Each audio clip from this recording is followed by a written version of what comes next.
So in this apartments.com tutorial video, I'll be showing you guys how to find senior housing for rent on apartments.com. So once you're on apartments.com, I just want you to go type in the location. So I will just go to Toronto for this example right here and then press on search.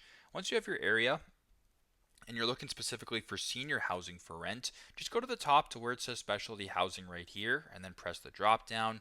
Where it says housing type, just press on senior right here, then press on done.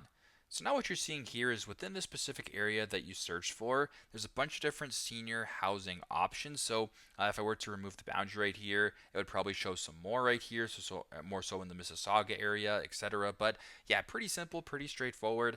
This is how to find senior housing for rent on apartments.com. Thanks again for watching, and I hope this video helps.